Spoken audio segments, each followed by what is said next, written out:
स्वतःसाठी वेळच भेटत नाही असं म्हणणाऱ्या महिलांसाठी हा खास व्हिडिओ। Hi friends, welcome back to trendy fashion कट्टा। आपण आपल्या रोजच्या जीवनात सगळ्यांसाठी सगळं काही करत असतो। दुसऱ्यांसाठी काहीही करायचं म्हणलं तरी आपण तसा वेळ देखील काढतो आणि ते काम पूर्ण करतो, पण स्वतःसाठी म्हटलं की वेळच नाही मिळत असे म्हणतो। पण मैत्रिणींनो, स्वतःला रोजची रोज टापटीप ठेवायला खूप काही वेगळे करावे लागत नाही। आता बघा, बऱ्याचशा अशा स्त्रिया काही असतात की जर त्या रोज साड्या नेसत असतील तर त्या डेली वापरण्यासाठी 2च साड्या काढणार आणि त्या साड्या पूर्णपणे राया जाईपर्यंत म्हणजेच फाटेपर्यंत वापरतात। तसेच काही स्त्रिया ड्रेस वापरत असतील तर त्या सुद्धा असेच करतात, 2च ड्रेस वापरायला काढायचे आणि ते ड्रेस सुद्धा फाटेपर्यंत वापरायचे।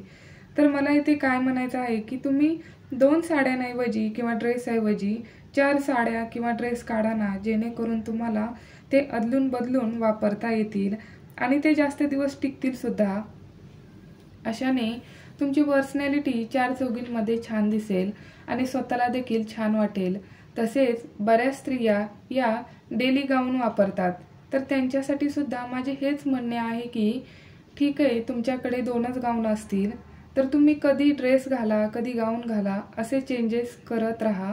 बघा, आपल्याला देखील आरशासमोर उभे राहिल्यानंतर आज काहीतरी वेगळं आहे असे वाटायला लागतं। नाहीतरी रोज साडी ड्रेस किंवा गाऊनमध्ये वेगळं काहीच नाही या हेतूने आपण स्वतःचे एवढे काही निरीक्षण सुद्धा करत नाही। त्यामुळे आपण दुसऱ्यासाठी नाही तर स्वतःसाठी या गोष्टी करायला हव्यात। तसेच आपला दिवसभर केसांचा आंबाडा तसाच वरती टांगलेला असतो। काही जण तर दिवसभर केसांना विंचरत देखील नाहीत। यानं काय होतं की जेव्हा आपण आपल्या शेजाऱ्यांशी किंवा 4 चौघींमध्ये गप्पा वगैरे मारण्यासाठी बसतो तेव्हा समोरच्याशी जेव्हा आपण बोलत असतो तेव्हा आपले एवढे काही इम्प्रेशन पडत नाही। आणि जर आपण छान केस विंचरलेले असतील, सुंदर अशी हेअरस्टाईल केलेली असेल किंवा कमीत कमी आपण केसांची पोनी जरी बांधलेली असेल ना, तरी देखील आपण छान दिसू लागतो। तसेच आपण केस वगैरे विंचरल्यानंतर आपल्याला छानच वाटेल ना। तसेच आपल्या केसांची निगा देखील राखली जाईल। तसेच बऱ्याचशा स्त्रियांना मेकअपची आवड असते, परंतु काही अशा स्त्रिया असतात की त्यांना मेकअप करायला आवडत नाही। तर ठीक आहे ना, रोज रोज कोणी एवढा काही मेकअप पण करत नाही, पण जर तुम्हाला सूट होणारी तुमच्या आवडीची एखादी क्रीम लावून त्यावरती पावडर लावली, तसेच कपाळाला टिकली लावली, टिकली तर आपण सगळ्याच जणी लावतोच, तसेच ओठांना नुसता लिप बाम जरी लावला ना तरी देखील बघा आपण किती सुंदर दिसू लागतो।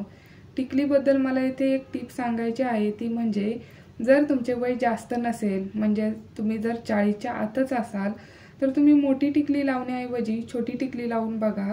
यामुळे तुम्ही वयस्कर असल्यासारख्या दिसणार नाहीत।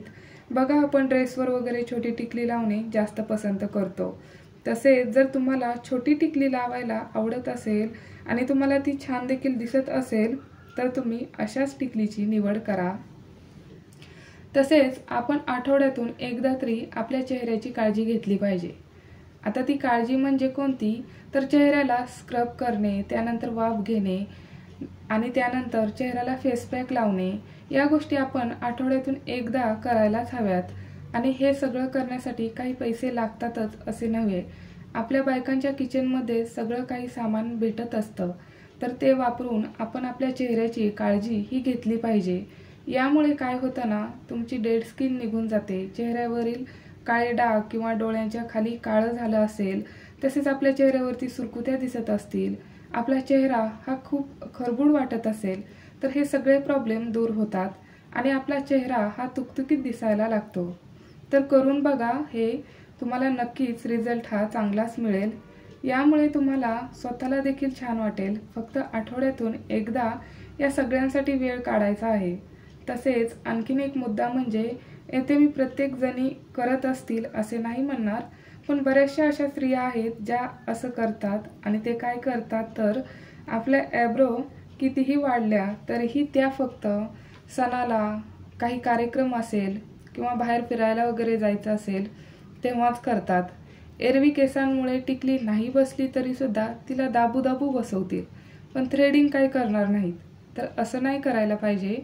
आपल्या ॲब्रो वाढल्यानंतर ह्या आपण करायला हव्यात, यामुळे आपला चेहरा देखील छान दिसतो। तसेच जास्त ॲब्रो वाढल्यानंतर थ्रेडिंग करताना आपल्याला त्रास देखील खूप होतो, त्यामुळे ॲब्रो वाढल्या की ते करायला हव्यात। तर मैत्रिणींनो, या होत्या काही टिप्स ज्या आपण स्वतःला रोजच्या रोज टापटीप ठेवण्याकरता मदत होईल। तसेच आपण स्त्रिया सगळ्यांसाठी सगळं काही करत असतो आणि आपण त्या आवडीने देखील करत असतो, फक्त आपण स्वतःसाठी म्हणलं की जरासा कंटाळा करत असतो। तर असं नाही करायला पाहिजे, स्वतःसाठी पण वेळ द्या। तर आजचा हा व्हिडिओ कसा वाटला कमेंट बॉक्समध्ये नक्की सांगा, लाईक करा आणि चॅनलला अजून सबस्क्राईब केलं नसेल तर नक्की करा। धन्यवाद।